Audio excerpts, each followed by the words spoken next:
time for all your binge-worthy pop culture news. Welcome to Up and Adam. Hey, guys. Welcome back and happy Thursday. Well, guys, I know that I teased you with a treat last week, but it ended up being Jason's birthday, so how can we forget about that? But we are back with So Bad It's Good with Ryan Bailey to do our Real Housewives of Beverly Hills recap. It sounds like there's a lot of going on in the Vanderpump Rules world right now, and I feel like we can kind of mention that because their crossover was from the Real Housewives of Beverly Hills, but we're definitely going to touch on this episode, why everyone is not liking Diana right now, and I'll just shut my mouth at this point and welcome Ryan. But before we do, don't forget to smash that like button, get subscribed, and Ryan's on YouTube now too. Let's talk about it. Good morning. Good morning, Adam. How are we? I love How are we? The Sutton Rolly. Is that Sutton's? You probably got that at an auction too. Yes, it is. This is actually Sutton's actual face roll. It has her DNA on it. Yes, very much so. So how have you been, man? Well, I mean, I would wake up. This is very early for me, so you could tell by the hair. But I would wake up early for you any day. I've been really good. It's been wild. I mean, the Bravo news alone is just wild. Like I woke up 2 hours ago and I was hit with the Vanderpump Randall stuff immediately on top of a Beverly Hills night. We have Ultimate Girls Trip 4th episode today. So much is happening. I love Thursdays. You never know when a new article is going to come out, which, by the way, for those who don't know, last time Ryan and I saw each other was technically the first time we ever met. It was at our Spilling Tea Live LA tour, and Ryan made a new friend. He put this like little feud to bed with Sheena and Brock. So with that as a good segue into Vanderpump Rules, if you guys haven't seen, Ryan and I were just talking about this before we came on. There's a new LA Times article, and it's pretty interesting. Ryan, what did you take away from this? Well, it's an expose on Randall Emmett, and you could compare it to the kind of like the New York Times Harvey Weinstein from years ago.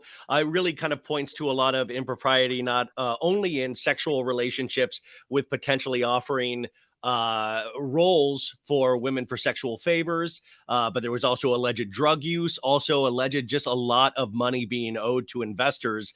It's kind of a house of cards. Also, they're alleging that even in Bruce Willis's kind of state, when they were very well aware that Bruce Willis had the aphasia, the illness he's dealing with.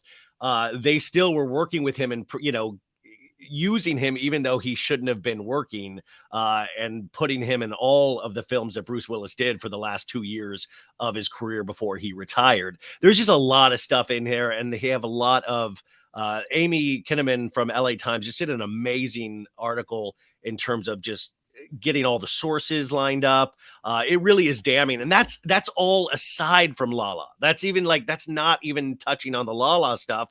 But I think this kind of confirms a lot of the suspicions we already had about Randall, the Vanderpump audience and stuff, is that we knew like the way he even got Lala was always suspicious in a lot of our minds. And it just sounds like this guy was potentially a very bad dude. I mean, I want to say allegedly, but you got to read the article. It really kind of maps it out for us. It even talks about, Randall potentially this is what's alleged, that he tackled her to the ground and held her on the ground because she was trying to grab his phone. And she knew at that point, she wanted to see if there were any photos of any women. And she knew at that point that he had something to hide. You guys definitely have to check out the article, and we will be back to talk about it. Well, Adam, wait, one last thing to compare to Beverly Hills, though, I keep thinking about, isn't it interesting comparing this to Erica Jane's journey, too? Because Lala got out at the right time. Lala got out, like a year ago or a little shorter than that. But Erica, I mean, it's not like she stayed. Like Erica was aware because she was being deposed in lawsuits and things like that there was financial impropriety. But Lala got out at the right time. Lala got out way before this article dropped. But remember, Erica Jane was kind of still there. Like when that LA Times article dropped for Erica Jane, she had supposedly just recently gotten out because of cheating allegations, even though it was proven that Erica Jane knew about those cheating allegations years prior. I just find it very interesting. I think Lala will remain unscathed by all of this. In fact, I think she's going to come out like kind of a champion.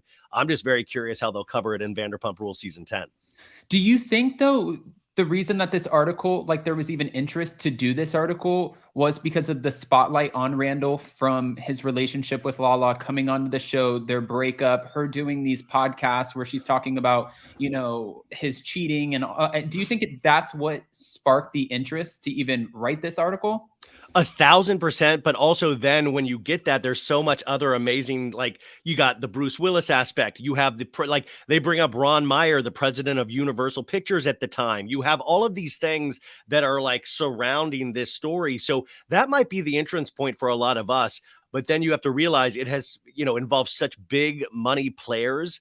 It has kind of damning consequences for them that have nothing to do with reality shows. In fact, the movie world is much bigger than Vanderpump Rules. Shocking, not to me, but to other people, but I'm saying, I think this is one of those things that kind of like it there's a domino effect that's going to happen. So that might be the entrance point for a lot of us.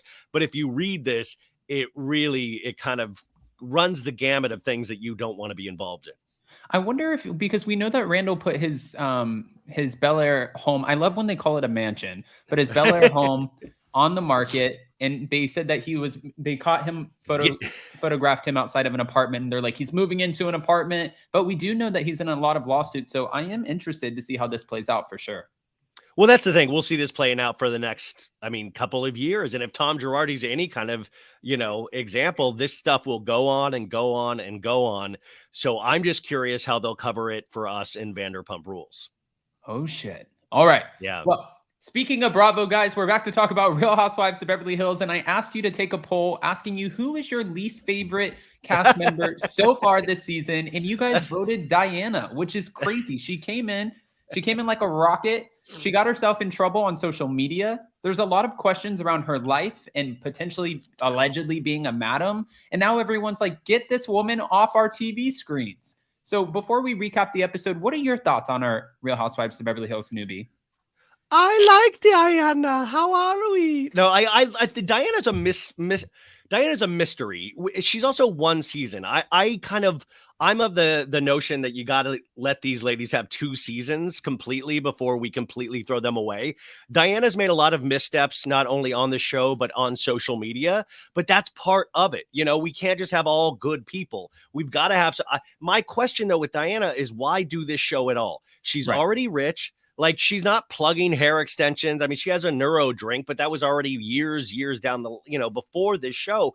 This only is bringing her misery being on the show. We've now looked into her past. We have questions about her book. We have questions about trafficking, all of these things. Why would you want to put a spotlight on this? And is it the ego driven that we usually see with other housewives? I still don't know because she kind of clams up in a lot of scenes. So then at the end of this week's episode, when she kind of explodes on Sutton in a very subtle way, it reads very weirdly because you're just like, I don't really still know anything about you from you. Right. No, and we're seeing that she's obviously not going to be one to be bulldozed over, and we'll get to that point too. But we also got introduced to another new cast member in this episode, and it was Cherise Zampino, who happens to be Will Smith's ex-wife. What were your thoughts on her? Loved her. Listen, I don't know why, what is this, 9 episodes in? Why are we just meeting her right now? I know we've seen her before in scenes from previous seasons, but I would have loved to have seen her earlier on. I don't know why I get to see her in a park with Garcelle all of a sudden. I'm like, where have you been? And by the way, to be Will Smith's ex, and in this year of all years when he won the Oscar and slapped Chris Rock, I wanted her there the first episode. And I know they filmed this before the Oscars, but this is what an amazing time for her to be there. I can't wait to see how they use her, but already 100%. She didn't bring any huge drama, but she provided a lot of entertainment, good vibes. I thought she was perfect for, the episode last night. I also thought too, I thought she was a breath of fresh air. I thought she just came in with the women and she just was unapologetically herself. She was fun to watch, but I know that Garcelle's mentioned in a few interviews that she would literally reach out to Garcelle after they would film and she would be like, girl, what did you sign me up to do? These women are crazy. So I don't know if we would necessarily get her back, which kind of sucks already. I hate knowing that. Well, that's the other thing. I don't know how contracts work, but I always feel like you need to sign all of these ladies to 2-year contracts. You need to sign them before the show air. You need to sign them for a second season before anything happens, because it's got to be for women that, have it fully together, it really is hard to do these shows. And I think sometimes Garcelle probably even finds it hard to do this show. And that's why I think sometimes she rises above, because she's one of the more normal cast members of Beverly Hills we've ever gotten. But, I get where, listen, Kathy didn't even agree to do the show until I think the last 5 episodes of the season we're going to see this season, Which is crazy. It really is. We've forgotten about Kathy entirely, even though the legend of her remains on social media every day with all the drama she stirs, even without being on the show. So it's just, it's really weird, but I'm excited to know more about her. It'll be kind of crazy if going into this season, like we have all the drama this season and Kathy pops in for like the last 5 episodes. And then the whole season ends up being about this Aspen trip, because that's what everyone's been talking about. What did she say? Was it a homophobic remark? Was it something towards Sutton's assistant? Was she really yelling at the DJ? I heard that she was, she made unkind remarks about Kyle Richards and her family, saying something potentially like, this is why, your kids are ugly because you got with Maurizio or something like that. I'm like, there's so many kids, but her kids aren't even ugly. What are you talking about? That's what I'm saying. The conspiracy theories are like running crazy. She doesn't have not one ugly child. So I don't get it. Well, we talked about this with me, you and Zach when you were on my show, is that I sometimes wonder what you even think about this, is the fact that we all exist kind of not spreading these rumors, but we all know about these things and we speak about it. So it almost deflates the actual season. So by the time we get to the Aspen storyline, we're going to be so rabid for it that it is like, we already have talked about it so much. Will there be Aspen exhaustion even before we get to that storyline? And I think that's what the hard thing about running one of these shows in this day and age is that there is so many there's so much talk and discourse going on around the actual show before it even happens. It's got to be hard to surprise an audience these days or to temper expectations, because right now I'm waiting for people better fly by the time we get to Kathy better have flying ability by the time we get to Aspen. I better see lasers from eyes or something wild, because this Aspen thing better live up to as much as it's been talked about. I know. Sometimes I feel like we get housewives who will go on and, they'll tease everyone and they're like, going into this season, I didn't know. And I feel like this is just cliche, but this is the best season ever. And then we see the season and we're like, what the hell are you talking about? But for Kathy, I agree. I think that this should live up to what everyone's expectations are and what we've all been hoping for. But I do have another question for you, because we're seeing a totally different side of Erica. And every time Jason and I do these recaps, he calls her Lexa Prerica. But she's like her own, I don't know, she's like her own little monster. What's going on, everybody? It's Lexa Prerica. Yeah, she's on one. Oh, it's beautiful makeup. Yes. I love this look. I wonder if she had to get back that diamond necklace to go with those diamond earrings. I hope so. Yeah, whatever gets it up to 1 million. Let's get the people their money back. Let's get the numbers up. Are you here for drunk Erica this season, or do you think this is just a spiral and it's kind of cringy and hard to watch? Well, you could argue both things, but I gotta say, I always say on the show, two things can be true at once. I can dislike Erica, but still enjoy drunken Erica. I think it is actually not, it's kind of refreshing to watch. I kind of laugh at it. We all know that drunk person at the party that just keeps asking for spicy margaritas. I think that is what is really enjoyable about that is, we've all been there, and it's dark though when you think about Erica's situation, because she's probably abusing alcohol and her pills and stuff like that because of everything that she's going through. Right. But she acts like it's like, I'm so tough. I'm tough. That's why it's like, dude, it's not going to kill you to show that you're scared. It's not going to kill you to show sympathy or empathy. But the drunk stuff, I kind of find funny right now. It might get to a point where I don't, but I think it's where she's like, that scene with when Denise gets brought up, she's like, I told you. Right, she's shut the hell up. You didn't tell me shit. It's amazing. I find it entertaining. I don't know. I don't know if I'm sure you knew about this, but when I flew into LA and I did Heather McDonald's Juicy Scoop podcast, we were talking not on her podcast, but we were talking after, and she's really good friends with Lonnie Love. And she said that she went to Garcelle's party. And last night, it reminded me that this is the moment where Lonnie shared with everyone, all of the women, that Erica walked up to her and said, people Yes. with my skin color, they don't get Yes. what I'm going through, but people with yours, they get it. And I'm like, what? Could you? By the way, first off, I totally remember that. That was on, right? She revealed that on the talk show that they do together. Yeah, the When real. I would have loved to have gotten that scene. Like, wouldn't you have loved to have that on camera?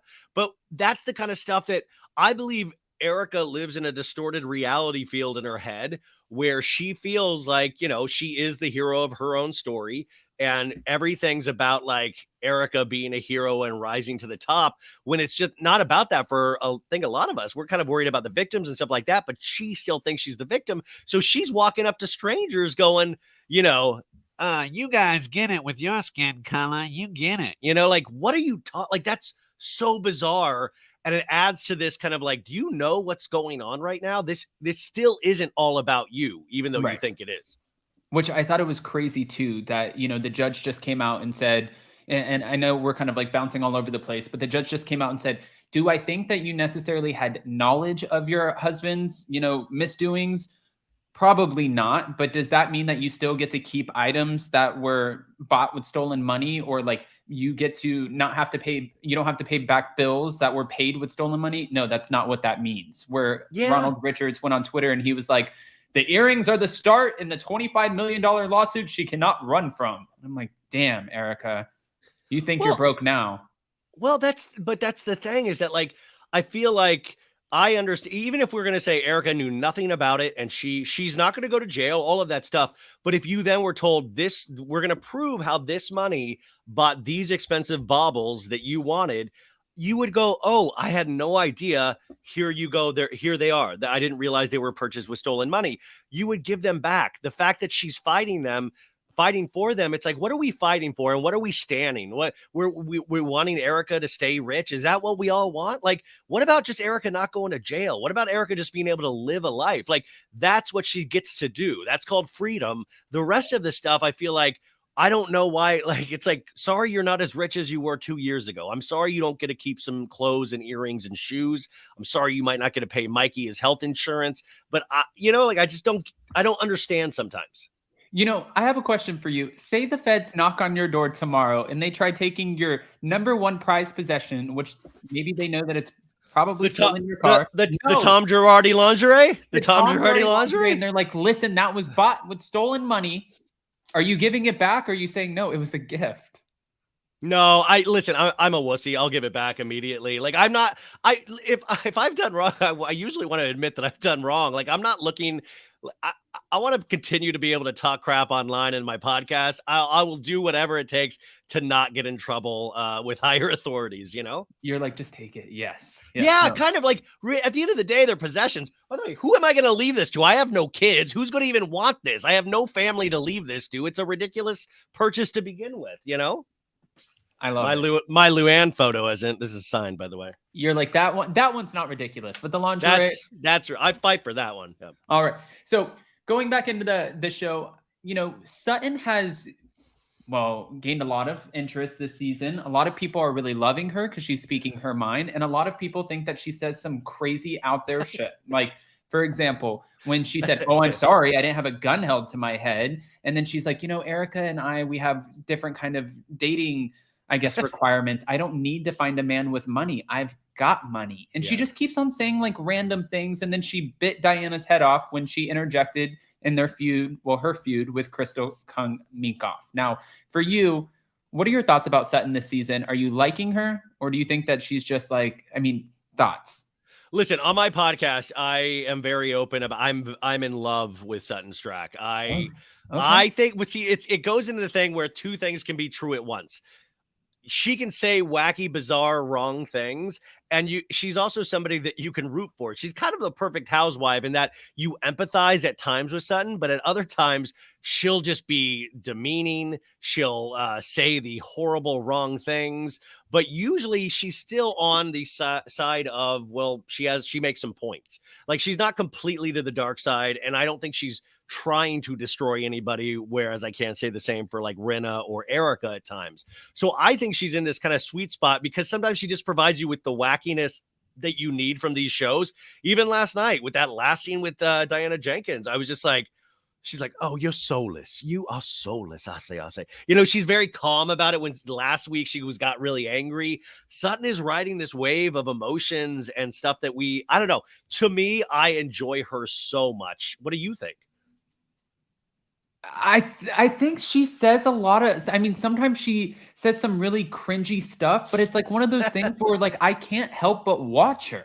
Like I'm watching her and I'm enjoying it because she's really bringing it. It's like the producers told her after her first season, you know, you need to get in there. You need to like be a little bit more aggressive with the storylines and like speak your mind and speak your piece. Because even last night when she said that to Diana, what was it? I don't want to get my digits wrong, but like 867-530-9. Doesn't that mean somebody who is like somebody sent that to me? They're like, this means someone who is a.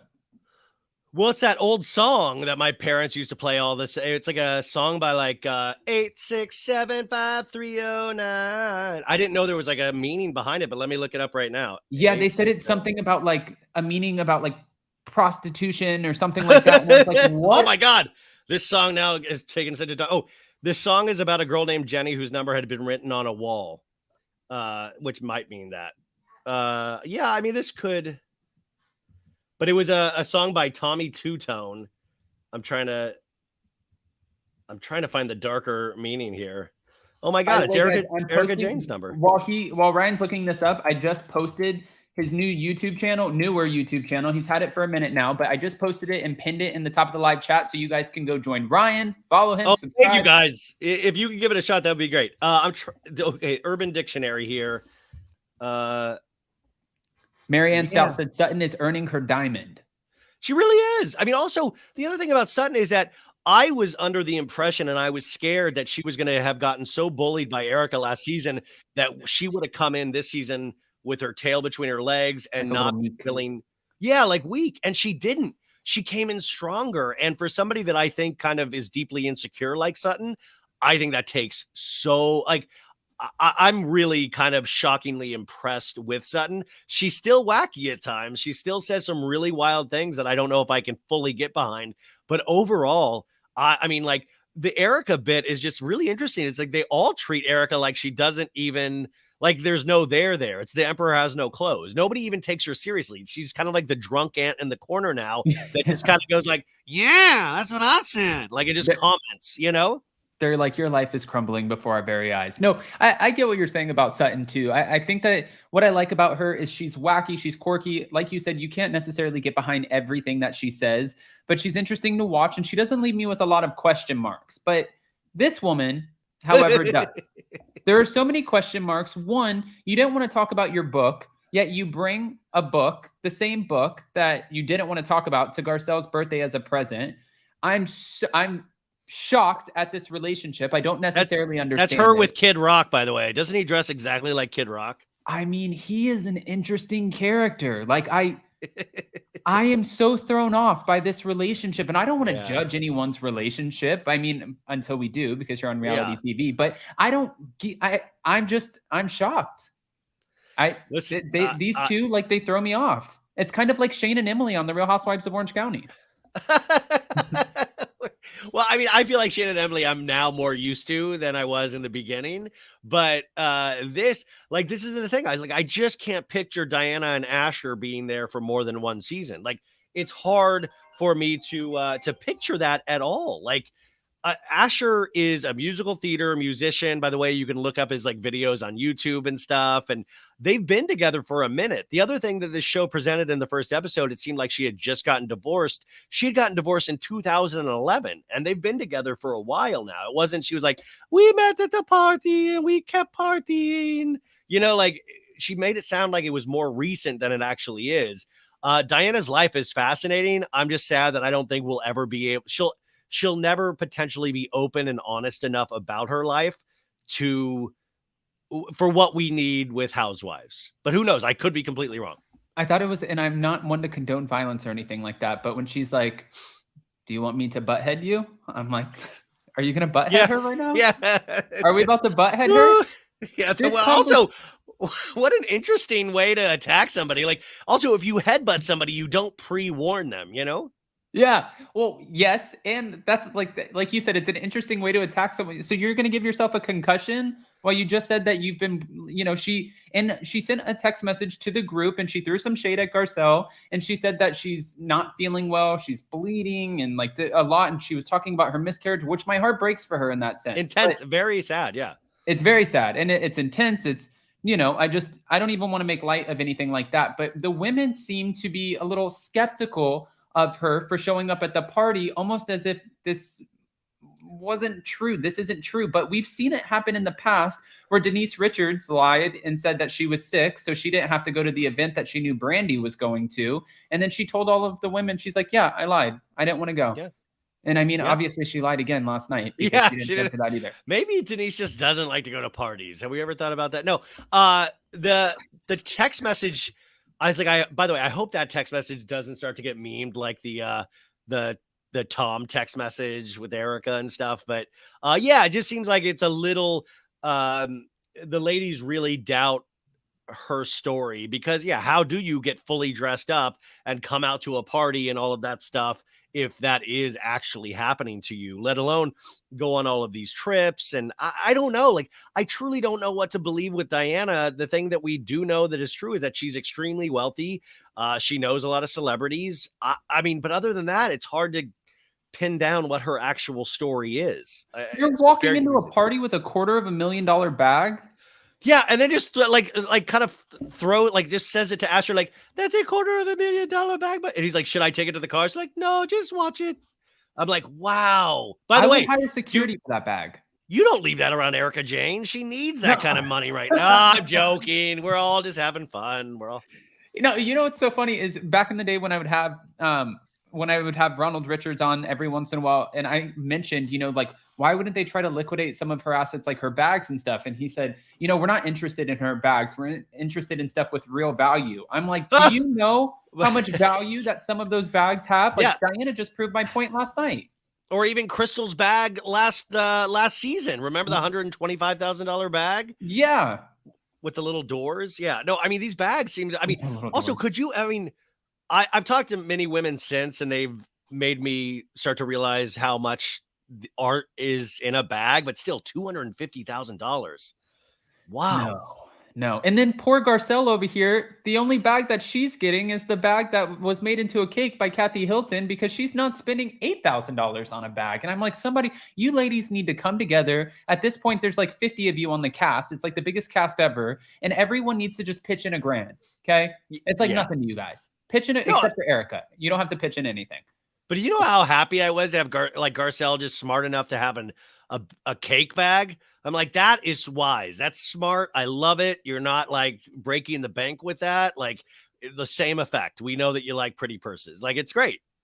I think that I mean, honestly, I love Garcelle on the show. I think that she's very relatable. I love that she doesn't have this mega mansion that all of a sudden you're like, wow, what a beautiful house and over the top. And then you see like her name dragged through the headlines for being sued and not paying her taxes and stuff like that. Like, she just lives modest. I feel like she lives within her means. She's a hard worker and she's a straight shooter. She's getting a little messy this season, but I also love that because it's like she understands the assignment. Oh my God. I am so in agreement with you. What is this, her 3rd season? And I don't even feel like she's making a play but she's all of a sudden starting to become kind of the center diamond in a way. Like, it's weird. Like, she's making enough moves in terms of the gameplay of it to kind of like poke at Lisa, poke at Erica, poke at Kyle. But at the same time, she's a reliable narrator. So you can trust her. Like, she's not like Garcelle right now is very trustworthy. So you can follow her in more dark places when she gets kind of bitchy with people, like, or even like when she stood up for Sutton at the very end with Diana, like, come on, do not do that, Diana. Like when Diana was like, she's just old and weak, like, and Garcelle was like, no way. Yeah, and exactly. But Garcelle has balls enough to say, that's not cool. Or even earlier in the season of, I don't feel comfortable talking about Sutton when she's not here. Like, that takes real balls, and it has the other ladies on their feet, I think, sometimes. Right. And, I thought too, Diana kind of had a point, at one point, and we see this. I just watched Real Housewives Ultimate Girls Trip episode 4 right before we came on here. Oh, was it good? It was good. And you get like that kind of that back and forth of what are you, her mouthpiece? And we just saw that last night with Diana saying that to Garcelle about Sutton. But I don't really think Sutton needs a mouthpiece. I don't think Garcelle's doing that. Sutton has been defending Garcelle when things come up and vice versa. Like they have each other's back. I feel like they have sort of a pact going into this, almost like LVP and Brandy used to have before Brandy outed the fact that they even had that pact. But I do have another question for you regarding this woman. Did you miss her on last night's episode? I'm not sure who you're referring to. That doesn't look familiar to me. Who is that? No, I did not. You know what? I did not miss her, actually. I got to say. And listen, her mother just passed away. I'm actually shocked she didn't take the week off before when they were on that trip. Her mom had just passed away 2 days prior. But Right. I think hopefully, I know she was with Harry, I think, but I'm glad she took this episode off. I hope she got like that must have been a really horrible time in her life. And I didn't miss her. In fact, I don't know. Listen, a lot of people complained about last night's episode and they complain about this season in general. But for me, it's working. The minutia, these little moments that I love about Housewives, for me, this had that in spades. And it was kind of nice to not have Rinna shouting over everything or trying to bring somebody into the spotlight. In that Diana conversation, she would have been on that, like, white on rice. Oh, she would have been. Kyle tried to jump into it and really doesn't do it as effectively as Rinna, but I kind of was relieved. I mean, not to say that Rinna is not needed on this show at all, but yeah, by the way, the dress, the cleavage. I mean, listen, that wasn't the dress, but the dress. No. Oh, that wasn't the dress? That wasn't the dress, but it looks similar. But Kyle is interesting to me in the sense that she was trying to get in there. She did this last time at Sutton's store event when they're talking about everything, like she always likes to run in and be a part of the moment. And I like that Sutton was just like, we don't need you here right now. Like, that's not what I'm like, yes, Sutton to the OG. Yeah.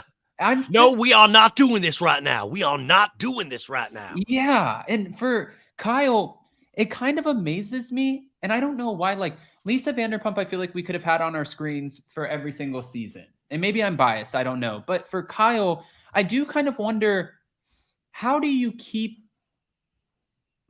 they keep her around? Say we take Kathy Hilton out of it. Kim Richards no longer wanted to film, but now we're hearing, Kathy was teasing, maybe she might come back next season and they might all three be filming. Who knows what's true? Let's see how Kathy does at the reunion when Rinna comes with a bunch of shit to try to rip her life apart, because that's exactly what she's going to do. But when it comes to Kyle, I'm like, how do you actually hold your diamond for so long? Does it make sense to you? It makes. I just talked about this on the podcast. I was comparing her to Melissa Gorga. It's like, okay, so a lot of people dislike Melissa Gorga. A lot of people, as much as they love Kyle, also don't get Kyle, don't understand why she's still on the show. But think about what we would have if we didn't have Kyle. We wouldn't have Mauricio. We wouldn't have Kathy. There would be a lot of things that she almost provides. She's sometimes not super entertaining. She doesn't have a lot of drama except with her sister and her sisters, which she doesn't like to fully be completely open about, but she's supposedly sane enough to like be kind of a middle player where she'll try to play both sides. And so sometimes you need that in those shows. It is getting a little long in the tooth because we've seen this so much from Kyle. And like last night, she's not the best at getting involved in the drama. She's like sloppy when she instigates it. Like this season, she's been trying to instigate stuff with Sutton or trying to bust Sutton out. She did that a little last season too. She's not good. She trips over herself. Whereas Rinna is like a sniper. Like and she's a loud sniper too, but a sniper nonetheless. I just don't think Kyle, I get it because she's almost held up as the picture perfect life. And to see Mauricio and how big the agency's doing, I do think since Mauricio's show's premiering on Netflix in the fall, if that does good, I really do. I said this on the show. I think they're going to step away. Kyle will step away. And I believe there will be an Umansky spinoff on Netflix one day. I really do. I think Kyle will step away from Beverly Hills because at a certain point, you don't need it. She doesn't need it. Right.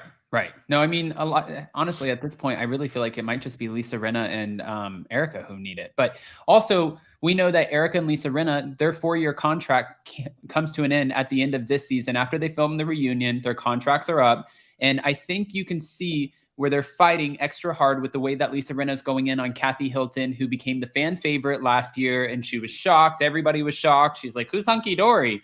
And Lisa Rinna made it a mission to go after the person that everyone loved. And she's doing that. She's still doing that. She's leaking DMs left and right. And then for Erica, we can clearly see where she's using her, like, I just want to have good sex. And, like Lexapro. And I had a boat called the Illegal. Like, of course you had a boat called the Illegal. Everything you own should be called the Illegal. Yeah. You walk into our house and it's, instead of like, welcome to our loving abode or welcome to our loving home, it's like, welcome to the Illegal. Yeah. Welcome to the Illegal. Yeah, that's my purse called the Illegal. That's my dress called the Illegal. I mean, would you be shocked if one of them did not get their contract back at the end of the season? I always get confused about how, like, every time I think I understand production, I'm completely wrong or I'll disagree. Like, even like the Summer House stuff this week, I just didn't see that coming. Like, I listen, nothing surprises me anymore, but I think Rinna, I can't foresee this show letting Rinna go. I could foresee a world in which the Erica Jane might have one more season after this and then be done. But I think Rinna will be able to stay with this she'll be like the Kenan Thompson on SNL. He's been there for like 20 years or something. Like, I believe Rinna will be there until she doesn't want to be there anymore, even if I disagree with that decision. I don't know. I feel like she's synonymous with Beverly Hills, even if I don't like her. But the Erica Jane thing, it wouldn't surprise me to see her gone in like a season or two. She's like Lisa Rinna's growing roots and Erica might be, going out the door. But I think if Erica next season, because this season, she said in an interview that she is trying to focus on what's going on in other people's lives to she's like, I don't want to talk about the legal stuff. I did that last season. This season, since everyone pried into my life, I'm going to pry into your lives and I'm going to do it, as hard as I can. And I'm really enjoying it. But I think, okay, that's all right for one season, but next season we need to see like a dating life. We don't care about pretty extensions. Nobody cares about that. I mean, is it? Kind of, I thought we were going to get a full redemption season. So I'm kind of relieved we're not, but at the same time, I would like to see what it's like to get all the sex she's talking about. I want to see the clandestine meetups. I don't need to see the sex, but I would love to see the come on in, big boy. Like, I want to see that. Like, I want to see what it's like to date for Erica. I want to see her even attempt to make a comeback, because that's right for this show of like, why are we not seeing a Countess Luann like working a new single? Why are we not seeing her recording a new single? Why? I mean, the hair extensions is one thing because she wants to use it as a commercial, but listen, I feel like that would be so entertaining to watch.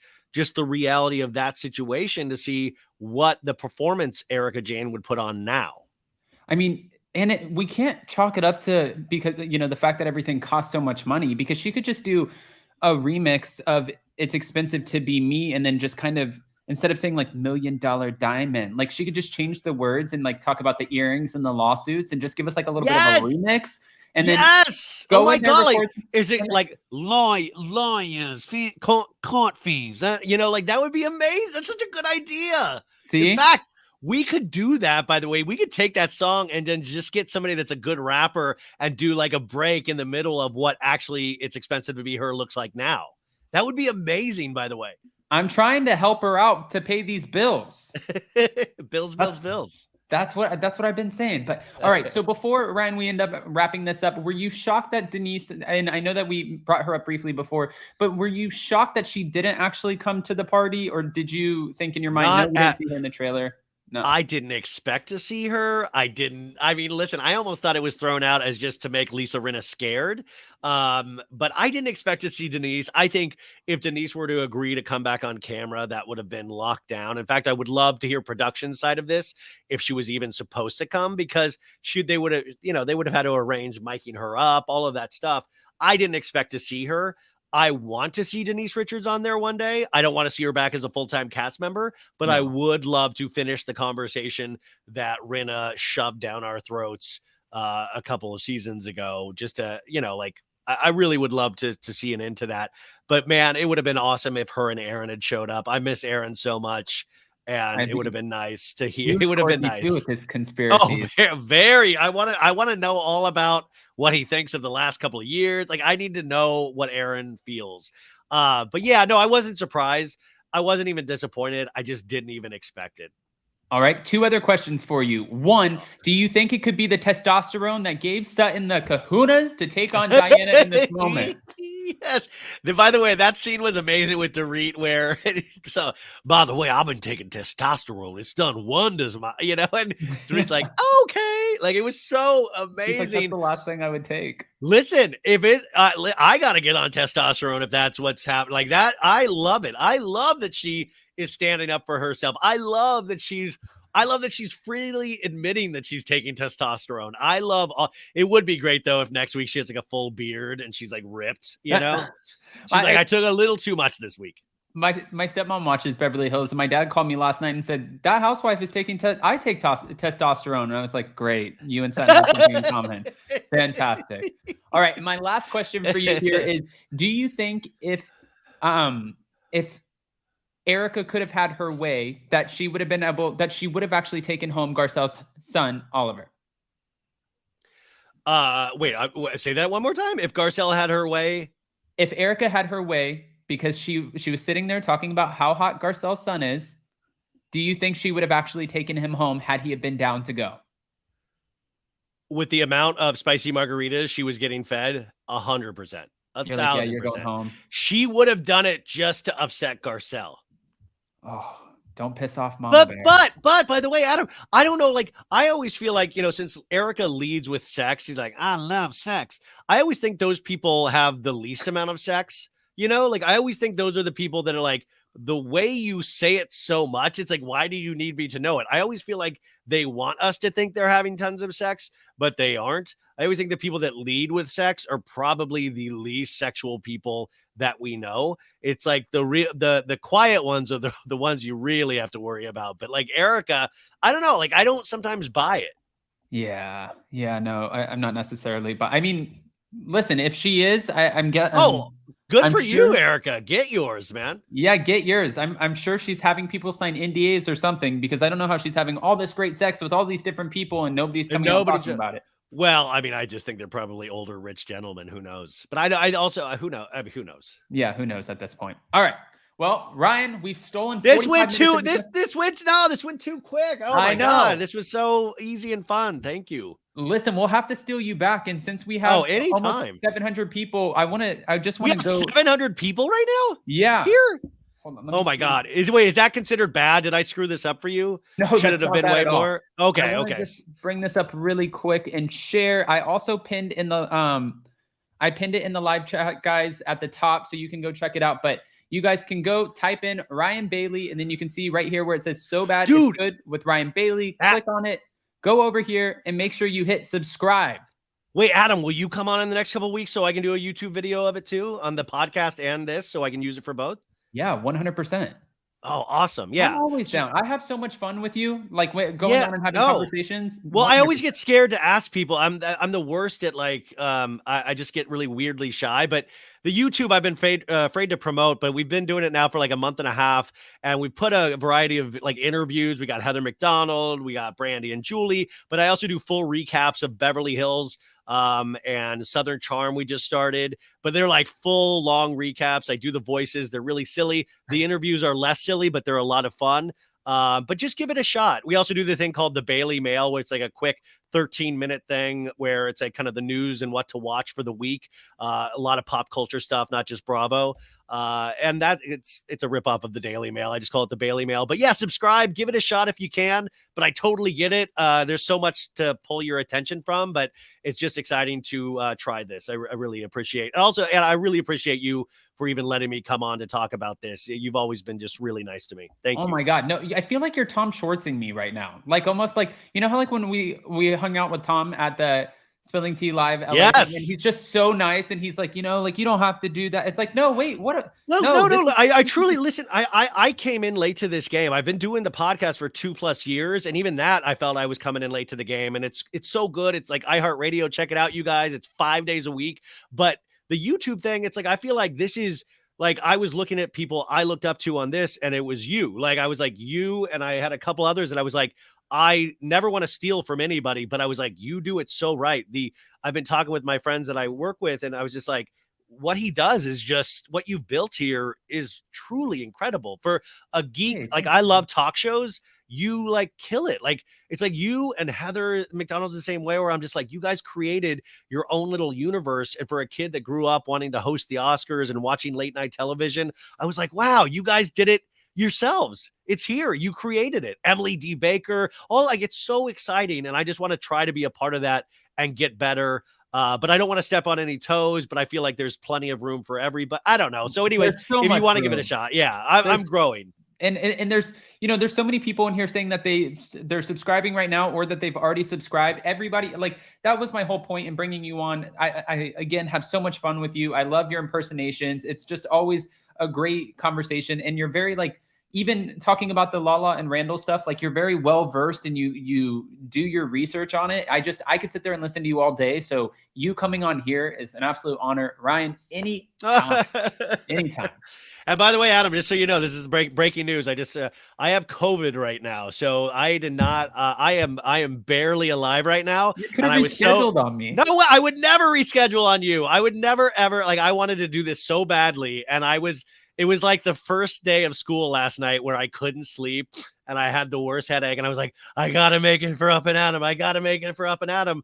And luckily I was still up at like 7 a.m. when the Randall Emmett article dropped. And that's why I was able to read it before I got to talk to you. So anyways, thank you so much, you guys. Your audience, Adam, is amazing. And thank you guys that even bothered to tune in today. I hope I didn't disrupt Adam's flow. So thank you.